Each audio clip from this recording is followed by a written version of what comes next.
Hey, everybody. Welcome back to another episode of Standing Out, daily podcast about sales, marketing, and leadership. I'm Trey Griggs, founder and CEO, Chief Encouragement Officer at Beta Consulting Group. And we hope that you are having a fabulous start to your week. It is Monday, everybody. So it's Mindset Monday. And listen, we had a great workout once again this morning on episode 22 of Iron Minds with my friend Hayden Allred. And we had special guest Chris Mayberry on the show today. It was an awesome episode. Go back and find it on our YouTube channel or right here on LinkedIn, YouTube, Twitter, Facebook. It's going to be on demand. So check that out. If you haven't had a chance to work out today, maybe use it for your workout tonight, your inspiration, your motivation, but some really good comments about that. And we announced on Iron Minds that we are 2 months to the day from our inaugural Iron Minds Tough Mudder Charity Challenge in Dallas, Texas, Saturday, October 29th. It's actually in Granbury, Texas, which is just a little bit southwest of Fort Worth, but we're going to be in the DFW area. It's going to be great. We're raising money for charity. My charity of choice is going to be Souk Strong. That's a charity supporting ALS patients right here in St. Louis. And we're going to be looking to raise money through this event. So check it out. If you want to join us, you want to be on our team, check us out at toughmudder.com/Dallas. You can register for the event. Our team name is Iron Minds, and we're going to have a great time. We're doing the 9-mile, 30 obstacle first mud, if you want to join us for that. But we also have a team led by Raquel and John Packets who are going to be doing the 3-mile challenge. So there's something for everybody there. We want everybody to be involved, participate, and help raise money for the charity that means the most to you. So very excited about that. Also, before we bring on our incredible guest today, we've got a cool lineup of guests this week. We're going to have some awesome conversations throughout the week. And so very excited about those today. But my friend today, Nicole Glenn, can't wait to bring her on here in just a little bit. But we got a phenomenal week. Oh, that's last week. We're not going to talk about that this week. we'll get this week's up here soon, just a little bit. We're going to have a phenomenal week of guests. So every day, come back at 10:30 tomorrow. Mark Dirks is going to be on. He's over at Blue Gray. He's just a phenomenal guy, and just so many other guests that are awesome this week. Great content. So make sure you come back for that. I want to give a shout out to our sponsor, the TAFs. They're the good guys in freight factoring. They're helping keep those truck tires moving on the road, keep those drivers moving. First of all, if you are behind the wheel of a truck, thank you. We appreciate what you're doing so much to keep the economy moving, being heroes out there on the road. Make sure you check out the good guys over at TAFs by visiting TAFs.com, or even easier, click on the link that Morgan or Ruth are going to put into the show notes today, into the comments. That goes directly to my landing page so they know that I sent you. I want credit for this, guys. I want to make sure they know that I sent you over there. But definitely check them out. They're going to help with insurance, tire discounts, fuel discounts, all kinds of good stuff, helping you stay on the road. And freight brokers help your drivers out by becoming a referral partner and working with TAFs as well. They're the good guys in freight factory. Okay. All right. It is time to bring on our guest today. Super excited about this. I showed some pictures of the women in my life today, some old pictures from way back, actually. My girls are now 14 and 12. Been married to my wife for 17 years. So I've been there for a long time. So those are some old pictures. In fact, this one that I showed was from when we were dating. This was our first date, everybody. My wife, Tammy, and I, first date at the Cardinals game. And of course they won because St. Louis Cardinals rock. Anyways, we're going to talk about women in trucking today with my good friend who is doing some amazing things in the industry. She is the founder and CEO of Candor Expedite. Everybody give it up for my friend, Nicole Glenn. Nicole, what's up? How are you? Hi, thanks for that lovely intro. I appreciate that. Oh, absolutely. It's the least I can do. How are you? Everybody good? I'm doing good. That is great. Thanks so much for being on the show. I've been looking forward to this for a long time. You know, I podcast every day, but there's so many amazing people like yourself in my network. I want to spend time with them and talk to them. So I'm so glad that you are here. We're going to have a great time today. I want you to do something for me. Take 30 seconds and tell everybody a little bit about yourself and what's going on over at Candor. Sure. So, hi, everybody. Obviously, Nicole Glenn, and I'm the CEO and founder of Candor Expedite. I'm currently based in Plano, Texas. Started the company in 2017 in Chicago, and then made that mighty jump in 2019 down to the hot land that I love so much. And so we're building a network that's really helping our customers with all time sensitive work. So hot check grounds, crazy sprinter van, straight truck, get here ASAP, chaos, emergency type of shipping. But then we're also growing and expanding. So we've really got our fingerprints all over first and final mile. And then we are doing some air freight, which has really not been new. out yet. Yeah. So we're doing that and then some expedited LTL. So some exciting modes underneath our belt now. It's been a Very really good cool. couple growth years for us here. Yeah, you guys have been growing like crazy, which is awesome. Speaking of Final Mile, just had Dirk McLeod. He's with Highlander Tech on Word on the Street last Friday, talking about Final Mile. That business is booming. It's amazing, like how much potential there still is in e-commerce and Final Mile, but it's coming. So kudos to you for getting involved in that.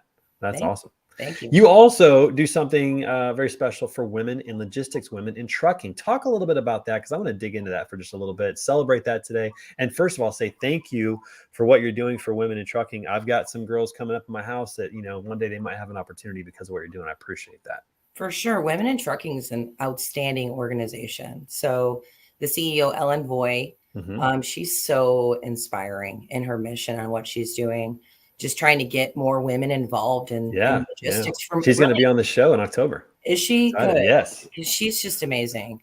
I got to have her on our podcast for LLC, but it was really just something that I mean, I've seen forever in the industry, but never really understood the mission. It was kind of like signed up in 2017 when I started the company just to be a part of that, but then really started understanding what that was, and understanding what that association is trying to do. And it isn't just about drivers or CEOs. It's really every single layer of supply chain. So there's a great conference that's coming up in November. I really urge everybody to take a look and see if you want to come to Accelerate.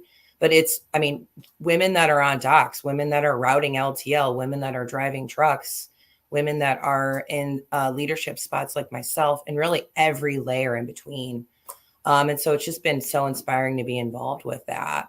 So I utilize that as an inspiration to create a podcast myself. I was the founder of a women's group called LLC, which is Ladies Leadership Coalition, which is 7 women, myself included, that are a part of this to really lift, inspire, and educate women.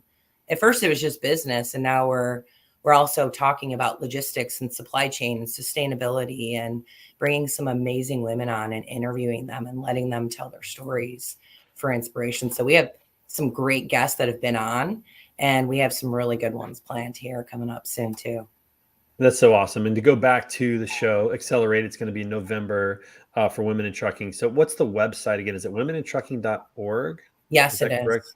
Okay, Yes. cool. We'll put So that you up on can the screen. click, there's different links on there that you can click and look at. But being a member of that is really just supporting that mission. And it is not just women. So I urge all the listeners who are even men to take a look at this. I think the number is pretty high. I would say it's like 15 or 20%. And I'm guessing there, I'm pretty close, I think, on their male membership. So it's a great place for every gender to take a look to see what's going on. I reached out to Ellen because I wanted to learn more about it. Obviously, having girls in my life, I think about these things a little bit more, and I probably should always have thought about them, but I definitely think about them now, much more so in terms of what's happening and how we can encourage women to be a part of this incredible industry that we have. You're going to be a speaker at the event. Do you know what you're going to be talking about? I do. It's all about asking outrageously in life and in business. So it's really taking people through a journey of understanding what it is to kind of stand up and make your voice be heard and ask for the things that you want. So I'm really excited to speak there to talk through that.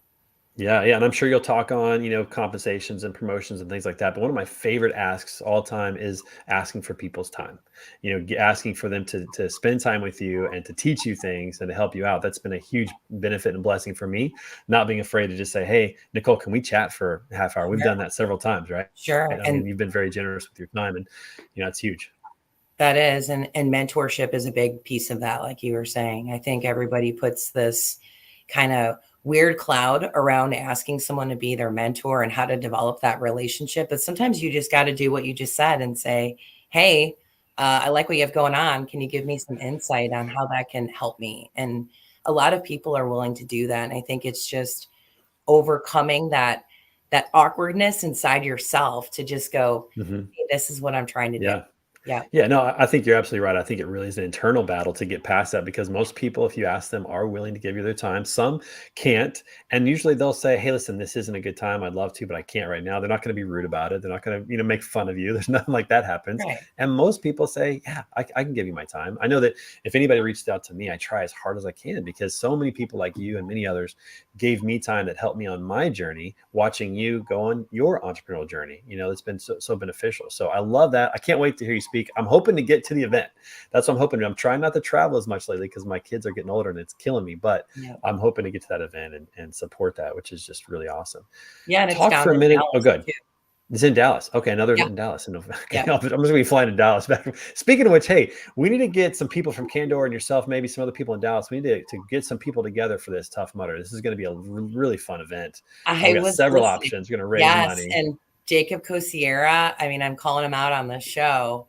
Call him out. Let's go, Jacob. Come on. Come on, Jacob. I think he'd be a great candidate for that. I mean, he's done Tough Mudder, I believe. He's done 75 Hard over and over. He's so Nice. inspiring with what he's Oh, done. I love that. Well, I'm glad to know that now. I'm not going to hold back on that. What's up, Lisa? Thanks for joining the show. Good to see you again. Lisa Petty's awesome. She's good. She's cool. And anybody else in the comments, tell us where you're watching from today. We'd love to hear where you're coming from today. So that would be great. All right. So let's chat for a moment about LLC. So you started the podcast, and our friend Christy Knichel, I believe, is one of the 7 as well. Yep. And there's several of you that are, Charlie Staffro, amazing. So many incredible women that are part of that. What's the purpose of that? And like, what kind of moved you in that direction? Obviously, you mentioned telling stories. But what was the purpose of really forming that LLC and getting those women kind of galvanized and moving that along? How often are you putting out podcasts? Tell us all about it. Sure. So we started about a year and a half ago. I was really fortunate to be on a podcast that was a reoccurring weekly with the group of guys that was happening for a while. Hold my beer. And from really doing that, I started understanding like that there was a need. We had some great listeners on that show. And so I started thinking about really my mission and what it is that I'm trying to accomplish. So I was like, I'm going to try this out. And so I threw a post out there and asked audaciously, right, to people who would want to interview and apply to be a part of this group of women. So I met all different walks of life during that time. Like you said, connecting with people. It was great to hear their stories. But I came together on this group of 6 women, which I'll run through their names really quick. And then we had another addition come on. So they're all female owners of their own company. And what was cool about it was we were all in logistics, but we were all in a different segment, right? So obviously myself, Christy Knichel, specializing in intermodal work. And everybody has a different background on how their business started and where they came from in it. We had Sharon Sire, who's amazing. She's been in the industry. I don't know her yet. Yeah, Trey. She's one of my favorites. She lives down in Texas too. Make the introduction. I will. Hook your brother up. That when we're done with this. And she has an amazing background, really in all different spots of logistics. So she started a company called SOS, which is Saving Our Sisters. So it's helping women start their companies throughout logistics. We have Blythe. I always apologize, Blythe, for saying your name wrong on the last name. Brumleave. I got it. Obviously, she's at Digital Dispatch. She's amazing. Yep. Yes, we see her all over Freight Waves. First guest on Standing Out, by the way. Was she? She was the first guest. She opened the show. She was courageous. Didn't know what she was getting into. Yeah. Oh, she owns herself. She's great with that. Yeah. Liz Wayne, who owns Able. She's great too. Specialty in specialized flatbed. And then we had a special guest join us, Natalie Mathis, and she came to us to bring really a different perspective. So we did little mini-sodes with her where we were doing interviews to some amazing guests for learning for females. So that whole concept was to educate, lift, and help women. So we started off with more of a panel mindset. We were all on the show. And I thought, how are we going to do this? You have 6 dominant females coming together, and it's been amazing. I'm like, we should start a company, guys. We should all start a company together and do something crazy. It may come to that at some point. And Charlie Stafford was a part of it too. Is that right? Yes, I did mention her. Sorry. So she she brings a great insight on on employees, recruiting. And so her It's story amazing. and Incredible leader. background. Yeah. So it's just all these wonderful people that are trying to help and lift people. How often are you releasing episodes? Well, Good morning, Jonathan. We're doing a panel quarterly, which does bring some of us back together. But we're trying to be weekly on the releases. So we're releasing shows on Fridays. Okay. Are you doing it on your personal LinkedIn, or where can people find these? We actually have a LinkedIn page called Ladies Leadership Coalition. Okay. So we can find that link. We'll put it in the comments. We'll throw that out there. And then we actually are recording on YouTube. So it's something you can watch on YouTube, but then you can also listen to the podcast. It's on Spotify and Apple. You can find those pretty easily. So yeah. Very cool. That is so awesome. I'm so excited about that too, because I think that, as you mentioned, everybody has a story and lessons they've learned in life and their journey that can help somebody else out. I mean, that's the purpose for this podcast, is to, entertain, educate, and inspire. I'm sure you're kind of following that as well with what you're doing. But I love the fact that you're putting these voices out there, these stories out there, and really inviting women to be more part. I think the last statistic I read was like 30 to 35% of supply chain is women. Yep. So it's not bad, but it certainly doesn't meet the demographics, which is 51% in terms of the overall population. So I love that we're putting value and we're pushing that forward. It's just tremendous. So keep it up. I wish I could be a part. I'm not a lady, so I won't, but I will promote the heck out of it. We'll get people, listening to it. We actually do have male guests sometimes. So what? Oh, come on. Let's go then. We do. So I think Charlie has one slated. I've had a couple too. So yes, but we've just been trying to tell the female story right now. Well, there are many wonderful guys to have on the show, but if you ever need one, I will raise my hand and talk about, how I'm trying to lead some ladies in this house here and, be a part of what you guys are doing. So no, that's awesome. That's really cool. Okay. So let's transition for a minute. So first of all, we'll get the link up of that for the Ladies Leadership Coalition and the podcast. Go check that out, everybody. Make sure you're following and subscribing to that. But let's talk for a little bit about being an entrepreneur. My journey a little bit. I started a little late, just started this past year with Beta Consulting Group in January. Been thinking about it for a long time. You've been one of the people in my life that I've watched, and I've seen what you've done and the courage that you have and the boldness that you have to lead a company. It is not easy. It's not easy, but you've been a great example for me. Talk a little bit about your journey of getting into entrepreneurship and what led to that. Sure. I think it's been kind of in my DNA, which is weird. I don't come from like a line of entrepreneurs, but I remember being 17 and pitching to my dad, even 20. I think I did it more than once. I looked up different franchises. I'm like, Dad, let's go. Give me your money. Let's invest. So I've always wanted to, and been like, I thought it was great. I would start little mini businesses on the side, just as like a side hustle. I remember I did like a picture thing where I was taking people's pictures, scanning them in and making the videos, for music and all that. So it's always been something that I've loved to do. And I've always wanted to. Let me interrupt you for a second. Yeah. Your dad's not entrepreneurial. What was his response when you're like, Dad, give me the money. Let's go start a business. He looked at me crazy every month, and I think as time progressed, he probably would have, if I would have asked him again, he might have said yes. But no, at first when I was like a kid, we looked into Backyard Burger. I tried to pitch him on Jimmy John's. Like I did the research, was like, we're going to make money. But he didn't want to hear it. No.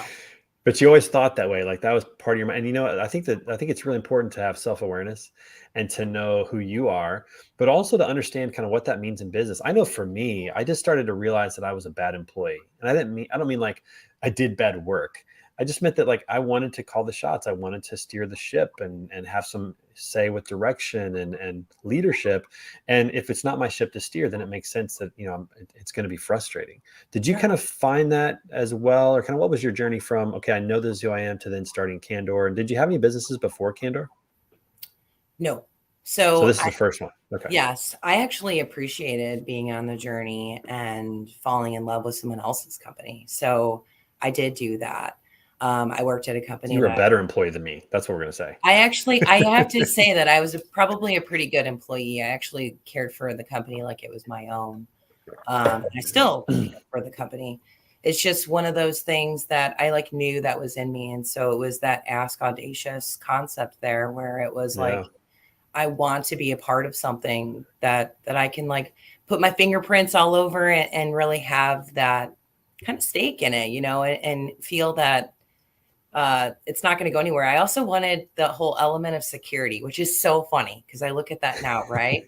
I was like, I want to have something that I can't get fired from or replaced at, or, I wanted to have that kind of net of that I was building something. Being an entrepreneur is the most insecure place you can ever be. I was going to say, yes. Super weird thinking at all. But again, just you're counting on yourself. I mean, I'm sure you see so many inspirational quotes out there, like, if you count on yourself, you're going to go all in. And that's kind of the mindset that I wanted to have, and just to go out there and do that. And so it's been a journey. I've learned a ton, but I'm glad I started off learning and doing all the things I did with the companies that I did. Well, I think in a twisted way, the thinking really does make sense, because you're like I think of it myself. I'd rather fight through and figure this out than go work for another company. That's just kind of my mindset. I want this to be my own. I want to make this happen. And there's some security in knowing that I have that option. I have that freedom. I have that the creative freedom. I have, like, if this thing fails, it's going to be on me. If it succeeds, it's great. But it's something I get to work towards, and I get to make those decisions. There is something mentally and emotionally secure about that, even though it's very risky and it's very challenging to do. What was it that in your journey you knew, okay, I'm ready, like it's time? Like, what was that kind of maybe pivotal moment? I was never really ready. No, it's like parenting.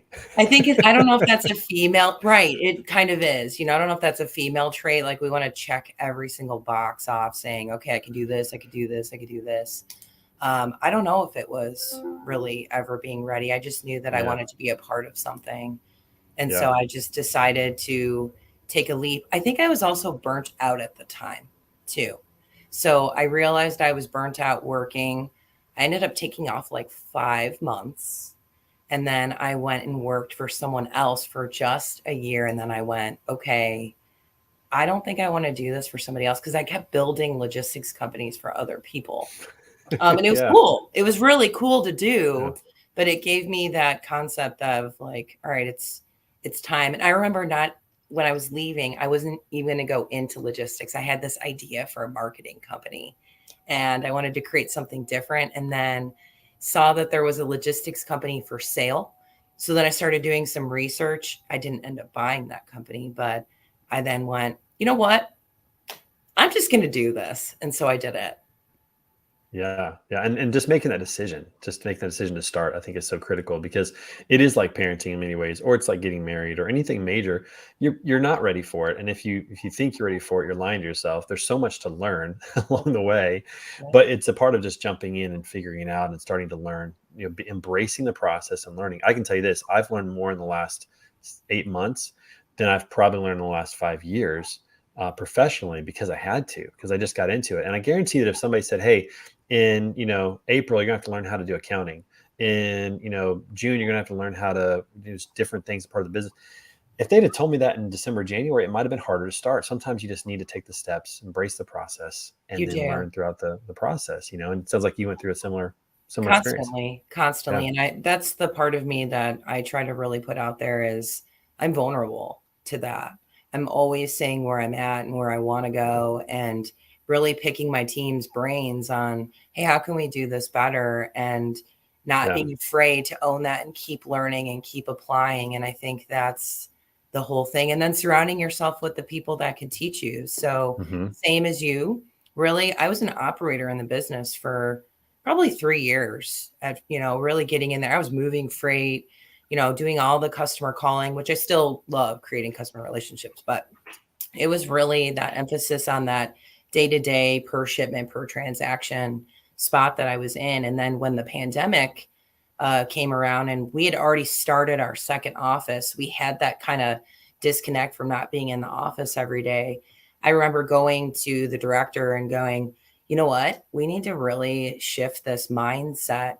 And so then I knew what it was that I really needed to do, and transition to more of that, I want to say, CEO role, But ever since then, that learning side, meeting people like Christy and Sharon and really all the ladies of LLC, and then some, so many other people at that sponge of asking questions, calling Kevin Nolan going, hey, I don't know how to do this, not feeling foolish doing it. I mean, he was a great mentor to me, and utilizing those resources to keep learning. Yeah, absolutely. No, I think that's huge. And that last part to me is the real critical part, is having the people in your life that have maybe been a little further down the road, who are willing to help you out and move in that direction. Because just because you form an LLC does not mean you know how to be a CEO. And I've said that for years, and now I'm living that, right? Because I'm learning what this means to be a CEO. What does this really mean to lead an organization and to do it well? And it's not easy, And so I think it's a process of making sure you have the right people around you that can help you grow and figure out, what do I do as a CEO? Do I stay in some of the trenches? What trenches do I need to get out of and hire the right people to make things work? And it's a learning process, but you've done a phenomenal job. I want to ask you one question before we move to a new segment that we have, and we're getting close to the end here. So real quick, in like 30 seconds, if somebody, like especially a woman, but if someone is out there thinking about starting a company, what's your best advice for them? Well, create a plan. I feel like a lot of people just kind of jump in and they don't have anything really mapped out. Understand what it is that you're trying to accomplish, and at least a 6-month plan, so you have something in front of you. Because otherwise you can really get dragged down by all the details of things that you don't know, and then really start that networking side of things. Ask people who've done it. Hey, what's the most important thing that I need to do here? And that's a good advice I could give. Yeah, absolutely. And I would say this, don't be afraid to rip that plan up if you need to along the way, or change it, because things change as you get involved. Like you realize, I don't want to do this. I want to do something else, or pivot or whatever. I've already had that in my own business already. So, but I think that's great advice. I love just getting the right people around you and having a semblance of a plan. What are we going to do here? What does this look like? And I think great leaders around you would help you form that if you needed that. And we need more people to start business, bet on themselves. I think people have these visions and dreams of what they want to do, and they're just struggling to get the courage to do it, to start making the steps, take the next step. And that could be just writing a business plan this weekend of what you think you'd want to do. See what happens. Okay. If you're thinking, one last thing, if you're thinking about starting a business, I encourage you to get the book E-Myth and read it. It was life-changing for me. E-Myth. How do you spell that? It's just E-Myth. Oh, E-Myth. Okay. Yeah. I thought it was like a Greek word or something. No, it's I was like, oh, it's like a Gothic type of word. Okay. E-Myth. Okay, cool. That's a great tip. We'll see if we can find that on Amazon and put it in the show notes as well. E-Myth. That's good. I haven't read that one yet. I'm gonna have to pick that one up at some point. That's good. Okay. We got some new segments, Nicole, we got to go through. So the first one is, do you know what national day it is today? It's kind of weird. I've been doing this every day. Do you know what today is? No, I don't. It is National Lemon Juice Day. Did you know that? No. National Lemon Juice Day. Are you a salmon patty eater? Do you like salmon patties? Not really. No. Okay. But I do love lemon. I do love lemon. Okay, all right. See, I'm not a big lemon fan, but if you give me a salmon patty, I'm rocking lemon all over that. And I just don't know where these things come from, National Lemon Juice Day. But do you ever drink lemon juice? Like you drink orange juice, drink apple juice. Have you ever just drank lemon juice? No, I have not. But I always put it in water. I love 87,000 lemons. The Chris's love me. So see, you and I would be good at a restaurant because I would just give you mine. Yes. You'd have more. You know, so I'm like your favorite person to go to the restaurant. The more the merrier. You're rocking lemons. Yeah. So it's National Lemon Juice Day, everybody. So if you're out there, put some lemon in your water, or have a salmon patty with some lemon juice on it. It's really good. My mom taught me that, sticking the fork in it and getting the juice in there. It's real good. Anyways, that's not the real segment. The real segment is this, Nicole. We have a segment called the Random Question of the Day. Now listen, I don't know if this question is serious. I don't know if it is funny. I don't know if it's going to be a good question or bad question. I haven't seen it yet. Our producer does it. And so we're going to go ahead and check it out. The random question of the day today is, what food represents your personality? Okay. What food represents your personality? Fun fact, I'm terrible at on-the-spot questions, but... Okay. All right. Do you want me to go first? I think I have one. You want me to go first? Sure. Okay. I'm going to say sushi, and here's why. It's semi-healthy. It's fresh. It's kind of cheeky, kind of, stylish. Like people go get sushi. It's kind of... So I'm going to go sushi for me. Okay. All right. What do you got? I'm just going to go with my favorite anyways. A greasy bacon cheeseburger with ranch and chaos all over it. See, that's the right answer. You just needed a moment. That's the right answer, everybody. It is. You just never know those layers of goodness and cheese and ranch. And I'll tell you, Chaos. I love chaos. what's your favorite chain restaurant to get a burger from? Do you have one?